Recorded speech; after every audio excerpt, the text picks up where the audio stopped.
I wasn't loud and yelling at you. Yeah, I'm still in a good space. I'm actually chilling and just doing what I do.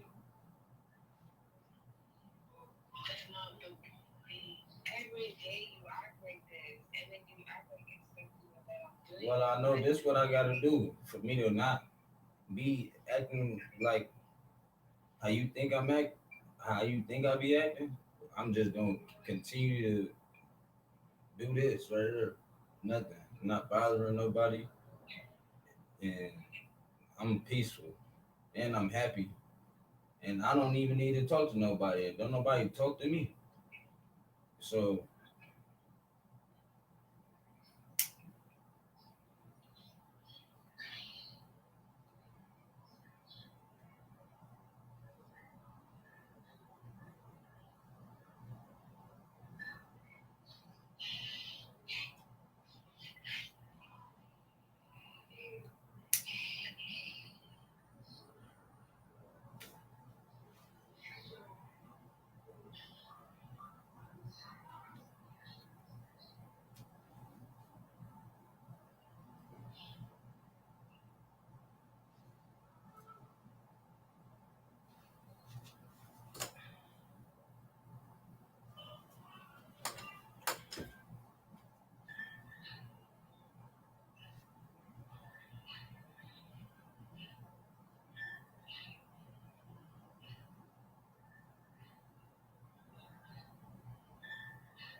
hey, straight. That's the first time I'm gonna smoke on the string with y'all. I'm not prohibited from doing this, but I just sometimes I don't like smoking while I'm on live. You feel me? But right now, your boy about to get a little fizzle.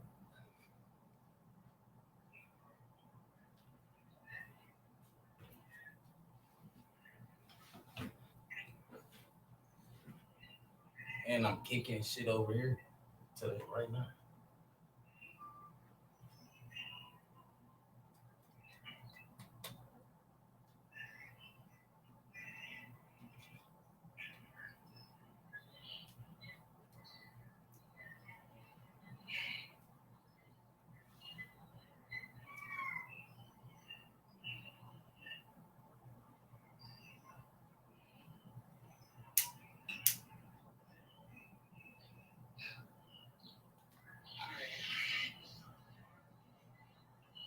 All right, well, you see, all right, ain't good. Like, bro, y'all gonna see it firsthand. Y'all gonna see this firsthand, y'all. And I'm gonna keep doing what I'm doing. You feel me? I'm gonna keep doing what I'm doing. Y'all gonna see this shit firsthand, though.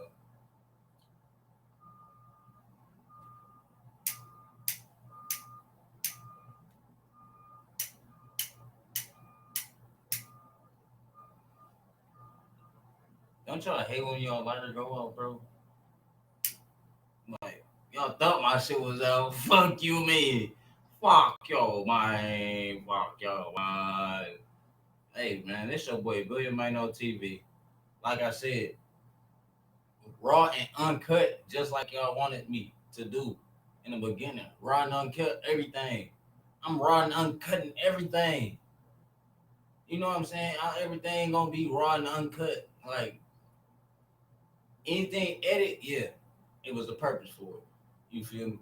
But there's no purpose for this right here. I like this right here. I like this.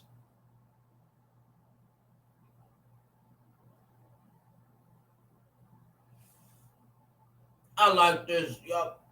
Yup. Yup. Yup. Yup. Yup. Yup. Yup. Hey.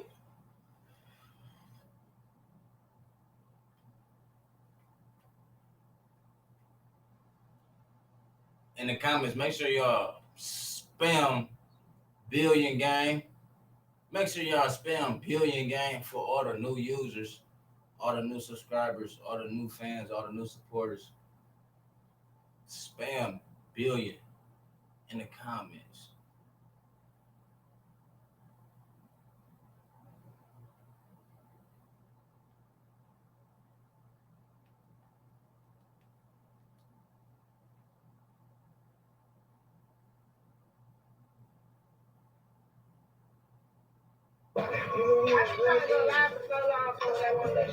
That was rapper Enchanting, hinting at something troubling during an Instagram live, but her cry for help went unheard. If you're over 50, imagine you could. Y'all, so look, we're gonna watch a few videos. Actually, I'm gonna watch a few videos. Y'all just listen to this. But Turn back the we gonna clock let on your this stiff, play achy though. joints 10, even 20 years. Imagine you could do this without products that just temporarily hide the.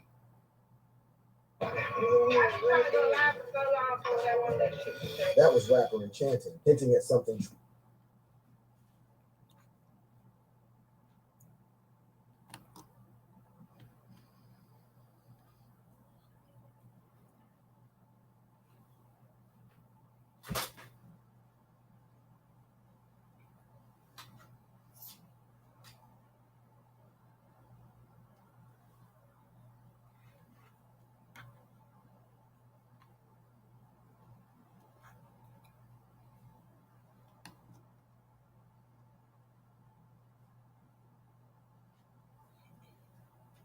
Dang, I'm gonna have to put the link in my description for y'all to go watch it. I'm gonna have to put the link in my description for y'all to go watch it.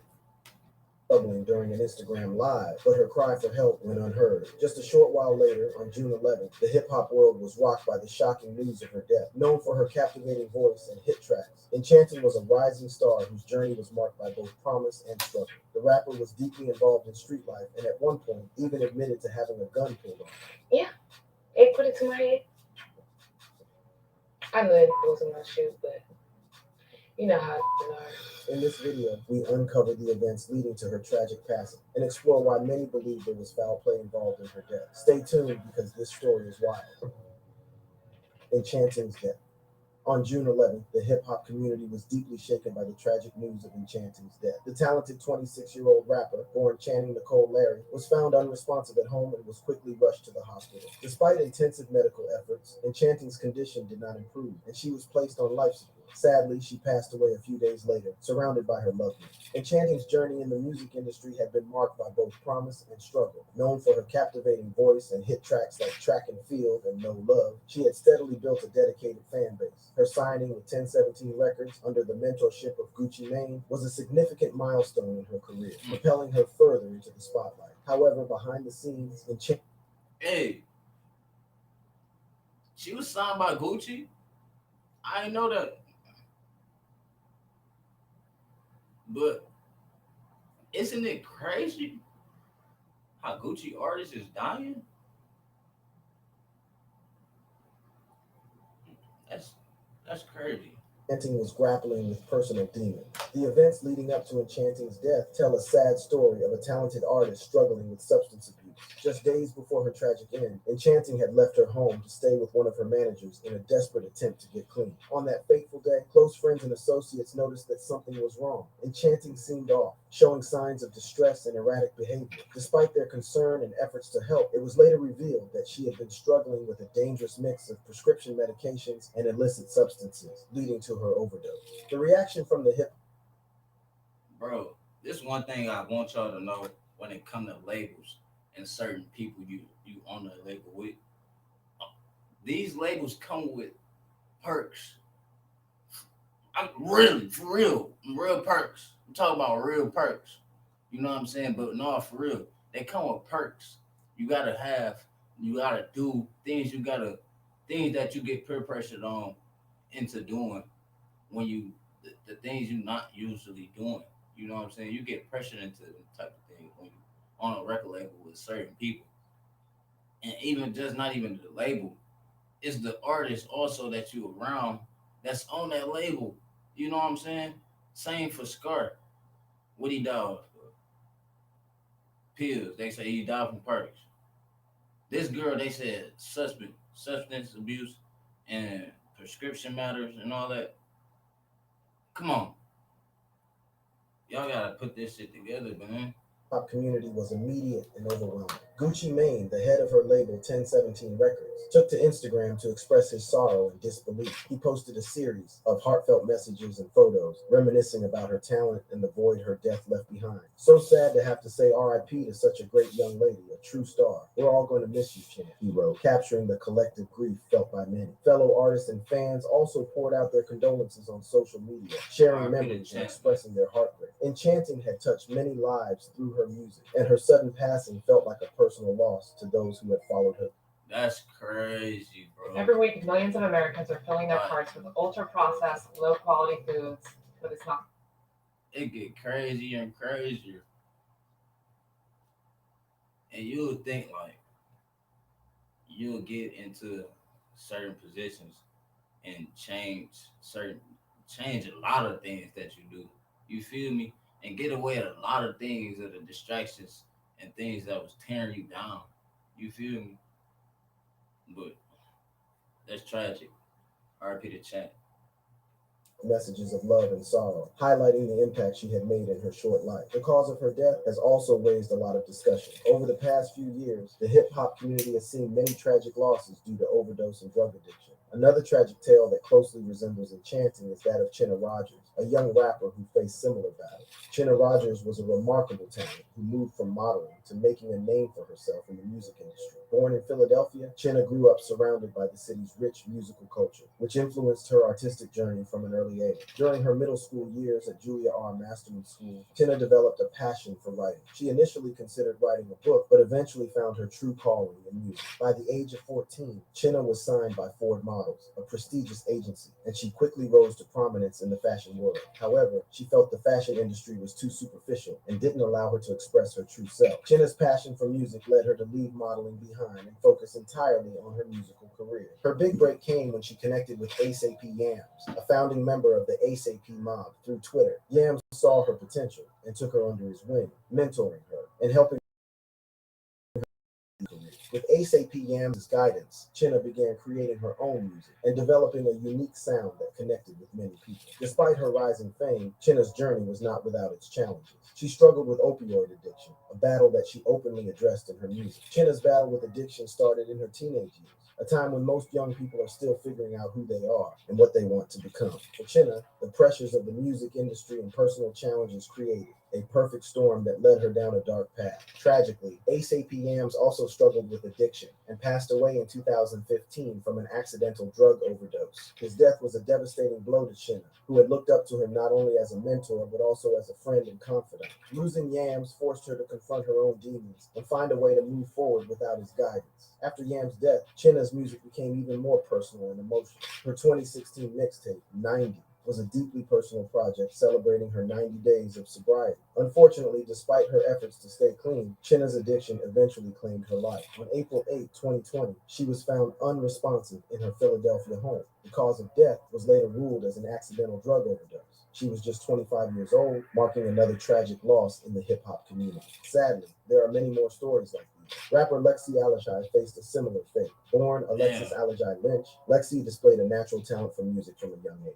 Drawn to storytelling through rap, she was inspired by legends like Tupac Shakur, Nas, and J. Cole to pursue a music career. Lexi started writing lyrics and recording tracks in her bedroom during her teenage years. By 16, she released her first mixtape, Super Sweet 16, showcasing her lyrical skills and unique voice. A major breakthrough came in 2015 when she collaborated with Kalani on the Grammy-nominated album You Should Be Here, bringing her into the spotlight. As her career gained momentum, Lexi released more mixtapes like Joseph's Coat and Fearless, each showing her growth as an artist. Known for her honest and emotionally deep music, she quickly connected with listeners on a personal level. By 18, Lexi had thousands of Instagram followers and SoundCloud streams, performing in clubs around the Twin Cities and becoming a local sensation.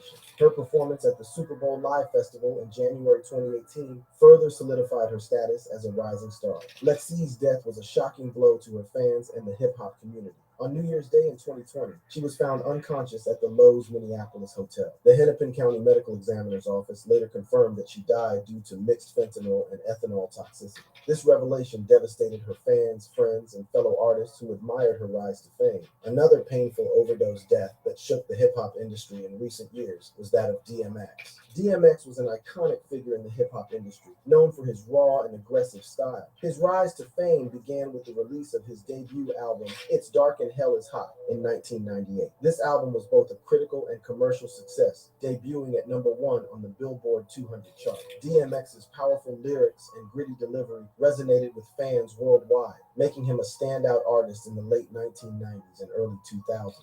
Beyond his music, DMX's impact on hip hop culture was profound. He brought a level of authenticity and raw emotion that was unmatched, and his influence extended beyond music into acting, where he starred in several films. His ability to convey pain, struggle, and redemption through his art made him a relatable and revered figure in the hip hop community. During his peak career years, DMX's addiction had a profound impact on both his professional and personal life. Concerts were frequently canceled, and his erratic behavior became a staple of tabloid headlines. Fans and industry insiders watched as the talented rapper struggled to keep his life together. His legal troubles also mounted, with numerous arrests for drug possession, animal cruelty, and tax evasion. These incidents not only tarnished his public image, but also strained his relationships with family and friends. The impact of DMX's addiction on his personal life was equal.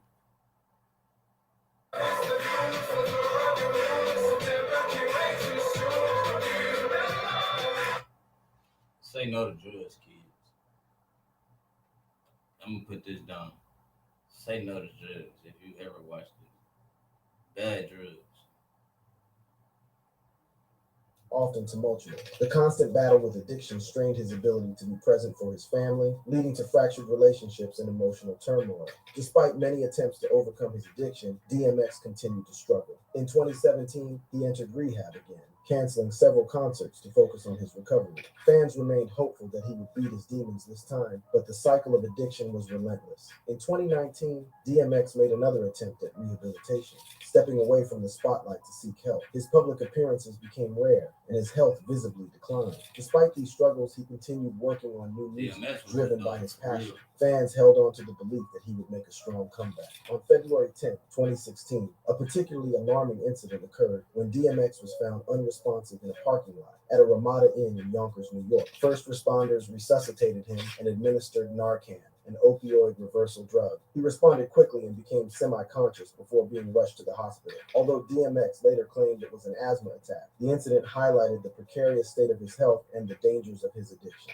The events leading up to DMX's hospitalization in 2021 were the culmination of years of struggle. On April 2nd, 2021, around 11 p.m., DMX was rushed to White Plains Hospital after suffering a heart attack at his home, suspected to be the result of a drug overdose. The news shocked the music industry and his fans, who anxiously awaited updates on his condition. The next day, his attorney, Murray Richmond, confirmed that DMX was on life support. It was revealed that he had suffered cerebral hypoxia, a lack of oxygen to the brain, during resuscitation attempts, leaving him in a coma with little hope for recovery. As days passed, DMX's condition did not improve. His former manager, Nakia Walker, described him as being in a vegetative state with lung and brain failure and no current brain activity. His manager, Steve Rifkin, stated that tests would be conducted to determine brain functionality. The family faced an agonizing decision, holding on to a sliver of hope. On the morning of April 9, 2021, DMX lost functionality in multiple essential organs, including his liver, kidneys, and lungs. He was pronounced dead shortly after, at the age of 50. The news of DMX's passing was met with an outpouring of grief from fans, fellow artists, and the entire music community.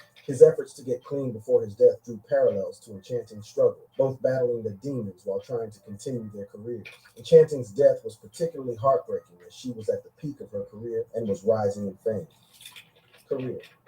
From a young age, music was a central part of Enchanting's life. She sang in the church choir and took piano lessons in elementary school, setting the stage for her future in music. I feel like music was always something that came naturally to me, she said in a past interview. It was something that I thought should probably put more time and effort into because it was natural, instead of trying to force a talent. As a teenager, Enchanting juggled many roles. She was involved in cheerleading, sports, and even worked as a hairstylist and nail technician. Despite her busy schedule, her true passion was always music. Her natural talent and love for music were clear to everyone around her. Enchanting first performed at local talent shows and community events. Her powerful voice and captivating stage presence quickly made her stand out. It was evident that she was destined for bigger things. After high school, she decided to pursue music full time. It was a bold move, but she knew it was what she wanted to do. She soon began working with producer Jay White, known for crafting hits for Cardi B, Megan Thee Stallion, Gucci, and Gucci Mane. This collaboration proved to be a turning point in her career. One day, Gucci Mane posted on social media that he was looking for new artists to work with. Jay White sent Gucci a link to Enchanting's Instagram page and some of their songs. Gucci was intrigued and reached out to Enchanting the very next day. In 2020, Enchanting signed with Gucci Mane's 1017 label, starting a new chapter in her music career. With the support of the 1017 label, she was in a strong position for success, as the label had a history of turning artists into stars. 1017 Records, also known as 1017 Brick Squad, was founded by Gucci Mane in 2007. The name 1017 holds personal significance for Gucci Mane, as it represents the address of his grandfather's house in Bessemer, Alabama, where he spent much of his childhood. This label allowed Gucci Mane to take control of his music career and help new talent in the hip-hop industry. 1017 Records quickly made its mark in the rap scene by signing big names like Young Thug, Waka Flocka Flame, and Chief Keef. The label played a crucial role in popularizing trap music, a subgenre of hip-hop that Gucci Mane himself helped pioneer. Over the years, 1017 Records has been behind many successful projects, launching the careers of several high-profile artists and maintaining a strong presence in the industry. With 1017 Records backing, many artists, including Enchanting, found themselves well positioned to succeed. However, the label has seen its share of controversies and hardships. Between 2013 and 2016, 1017 Records faced internal strife and public feuds. On March 15, 2013, Gucci Mane tweeted that he had dropped Waka Flocka Flame from 1017. I want people to hear my voice. Excuse me, are you Amy Winehouse? Although his management later claimed his Twitter account had been hacked, Waka Flocka Flame confirmed the feud and stated they would never make music or do business together again. This period was marked by a series of controversies and challenges for the label and its artists. But that's not all the controversy surrounding the label. Some believe there's a curse associated with 1017 Records, given the unfortunate situations many of its artists have faced. For instance, on December 16, 2011, 1017 Records artist Slim Duncan was tragically shot and killed while preparing for a music video at an Atlanta recording studio. Young Vito, the man accused of his murder, was acquitted of the murder charge, but received a 25-year sentence for aggravated assault and possession of a firearm. Additionally, Pooh Shiesty, another artist under the label, is currently facing legal troubles. For those unfamiliar with the situation, Pooh Shiesty is a rapper from Memphis, Tennessee. Pooh Shiesty faced numerous challenges from an early age. The environment he was raised in was tough, and like many young men in his community, he was exposed to the harsh realities of street life. Despite these obstacles, Pooh Shiesty found solace and inspiration in music, which would eventually become his ticket out of the struggles he faced. At 18, Pooh Shiesty began making a name for himself in the local music scene with his raw and gritty lyrics. His unique style quickly caught the attention of fans and industry insiders. He adopted the stage name Pooh Shiesty, combining his childhood nickname Mr. Pooh with the slang term Shiesty, reflecting his lifestyle and persona. In March 2019, Pooh Shiesty released his debut single, Hell Night, featuring fellow Memphis rapper Big 30. The song was an instant hit locally, and its success grew with the release of the official music video in February 2020. The video showcased his talent and street credibility, solidifying his reputation as a rising star. His relentless work ethic and undeniable talent soon caught the attention of Atlanta rapper Gucci Mane. Recognizing his potential, Gucci Mane signed Pooh Shiesty to 1017 Records in a joint venture with Atlantic Records in April 2020. This partnership marked a turning point in his career, providing him with the platform. However, as Pooh Shiesty's career continued to rise, his life took a dramatic turn with a series of legal issues, adding to the perception that 1017 Records is plagued by misfortune. The first major incident happened on October 13, 2020, when Pooh Shiesty was arrested in connection to a shooting in Bay Harbor Islands, Florida. The incident involved a drug deal gone wrong, which escalated into a violent confrontation. According to reports, Pooh Shiesty and two other men were involved in a transaction to purchase marijuana and high-end sneakers. However, the deal quickly turned sour, resulting in gunfire. Pushisti faced several charges, including armed robbery, aggravated assault, battery, and criminal theft. Despite the severity of the charges, he was released from custody on the same day of his arrest. This incident marked the beginning of a tumultuous period in his life as legal troubles began to mount. The situation took a darker turn on June 9, 2021, when Pushisti was arrested again, this time in connection to a shooting at the King of Diamonds strip club in West Miami-Dade. During a Memorial Day weekend celebration, an altercation broke out, and Pushisti allegedly fired a gun, hitting a security guard in the leg. The victim later recanted his statement, claiming he was under the influence and didn't remember who shot him. Despite this, Pushisti was held without bond and remained in jail. The seriousness of the charges and the incident's circumstances led to widespread media coverage and speculation about his future. On June 29, 2021, Pushisti was indicted over the Bay Harbor Islands robbery. The indictment alleged that Pushisti and his associates used firearms to commit a robbery. The evidence included surveillance footage and social media posts allegedly linking him to the crime. On July 8, 2021, a federal judge ordered him to be held without bond pending trial, citing the potential danger he posed to the community and the risk of flight. As the legal proceedings continued, Pushisti had to face the harsh reality of his situation. On January 4, 2022, he pleaded guilty to federal conspiracy charges in a strategic move to avoid a potentially longer sentence if convicted at trial. Then, on April 20th, 2022, he was sentenced to 5 years and 3 months in prison, marking a significant setback in his career. But Pushisti isn't the only 1017 Records artist facing legal trouble. Young Thug, who was also associated with the label in the past, is currently embroiled in a high-profile RICO trial. Young Thug, whose real name is Jeffrey Williams, was indicted in May 2022, along with 27 others, on charges of violating Georgia's RICO Act. Prosecutors allege that Young Thug co-founded the Young Slime Life YSL gang in 2012, which is tied to numerous criminal activities, including murder, assault, and drug trafficking. The indictment against Young Thug includes a staggering 191 acts that prosecutors claim were committed to further the gang's interests. These acts range from violent crimes to social media posts that allegedly promote gang activity. The trial has drawn significant media attention, with the rapper being denied bond multiple times due to concerns over witness intimidation and the potential danger he poses to the community. With all these controversies and legal issues surrounding 1017 Records artists, many fans and observers are now connecting Enchanting's tragic death. With Cox, you can pay just $30 a month for fiber-powered internet at a price that fits To what they believe is a curse on the label. However, some speculate that Enchanting's death had more to do with her background and the environment she grew up in, rather than any supposed curse. Enchanting's background. Enchanting was born in Germany into a life of constant movement and adaptation due to her father's military career. As an army brat, her early years were filled with the disciplined yet unpredictable nature of military life. Her father was stationed in Germany, which is why Enchanting was born there. The family lived in Germany until she was about 2 or 3 years old, experiencing the structured routines and close-knit community typical of military families. However, this stability was short-lived. The family soon relocated to Atlanta, Georgia, driven by her mother's desire to be closer to her own family. Navigating the challenges of new motherhood, Enchanting's mother sought the comfort and support of her relatives, which led them to settle near Enchanting's grandmother and aunts in Atlanta. Street life in Atlanta can be harsh, with significant issues such as poverty, crime, and gang activity affecting many neighborhoods, likely influencing Enchanting from an early age. At 12, Enchanting's life changed again when the family moved to Texas due to her father's new job. They first settled in Houston, a bustling city very different from Atlanta. This move brought new challenges and opportunities for Enchanting. The urban environment of Houston was a big change from the close-knit community she had known.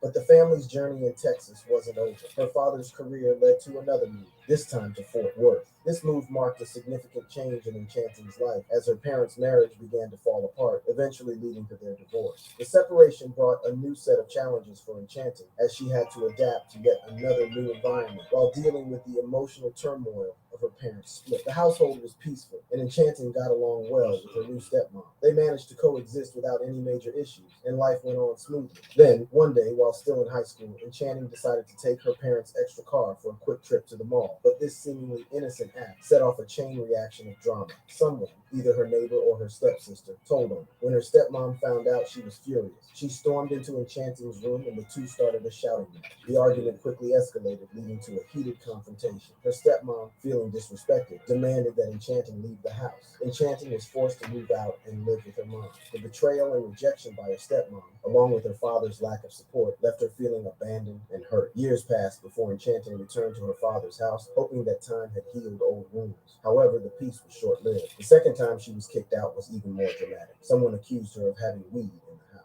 Enchanting denied the accusation, arguing that if she had weed, she would have smoked it rather than leaving it lying around unused. Despite her protests, the accusation stuck and she was kicked out again. This time, the betrayal cut even deeper. The relationship between Enchanting and her father never fully recovered. After being kicked out for the second time, Enchanting's life took a drastic turn. She found herself increasingly drawn into the street lifestyle of Fort Worth. The streets came with their own set of problems. Enchanting was frequently in and out of jail, entangled in various legal issues. She became involved in violent confrontations and at one point even had a gun pulled on her. Yeah, it put it to my head.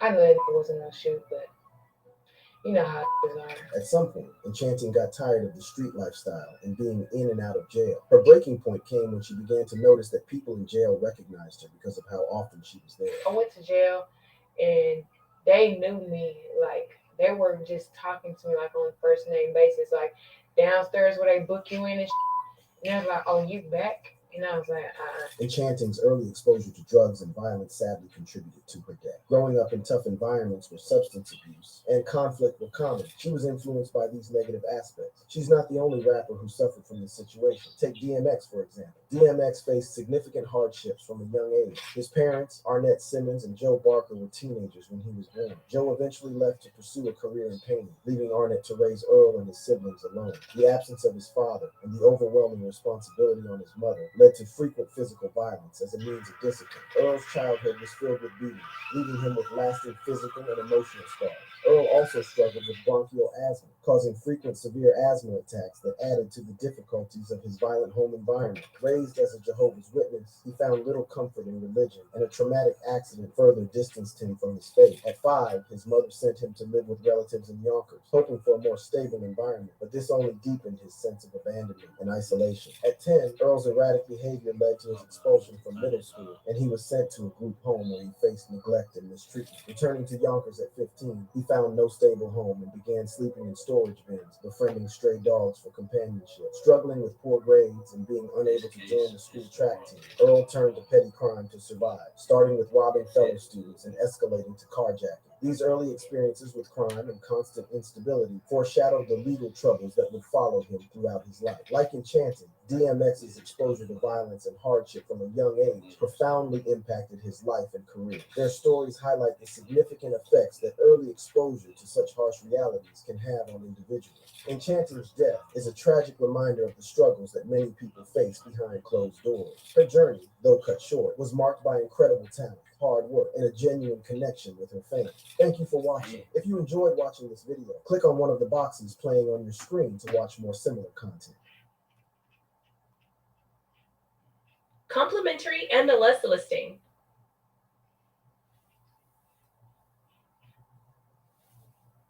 Gang, that's crazy. That's why it's like when it comes to labels, bro, you gotta know what you signing up for. And still, like, even though you gotta deal with the real shit that you do in life, you feel me?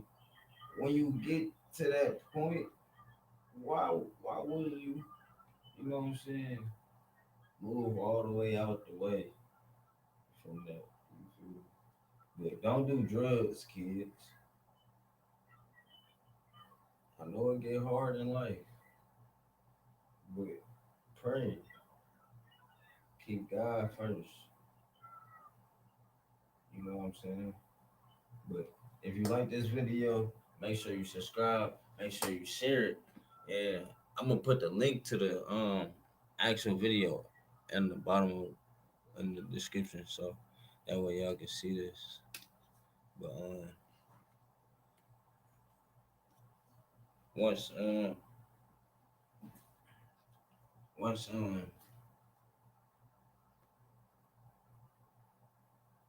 once I get up to at least uh I want to say 5,000 subscribers, I want to be able to do something real big for my channel because it's a grind. You know what I'm saying? I'm just using 5,000 as a checkpoint right now because it's like um, only the people that know me, only you gon' only you can see your vision. You know what I'm saying? But there's gonna be a lot of people that will actually tell you which way to go. You know what I'm saying? You gonna get a lot of people that just wanna like tell you certain stuff. You know what I'm saying? But you just gotta still even take some of it, whatever it is, if you need it in, and keep it moving. You gotta keep it moving, yo. But um,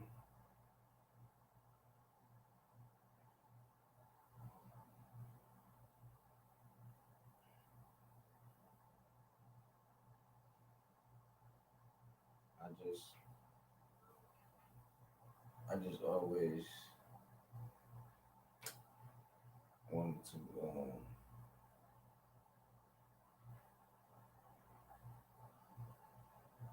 keep keep my people mindful. You know what I'm saying? Always keep them mindful, bro. Just keep doing more. And what you doing is good. You feel me? Cause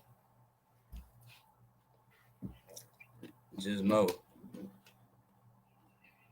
your work will never go unnoticed, man.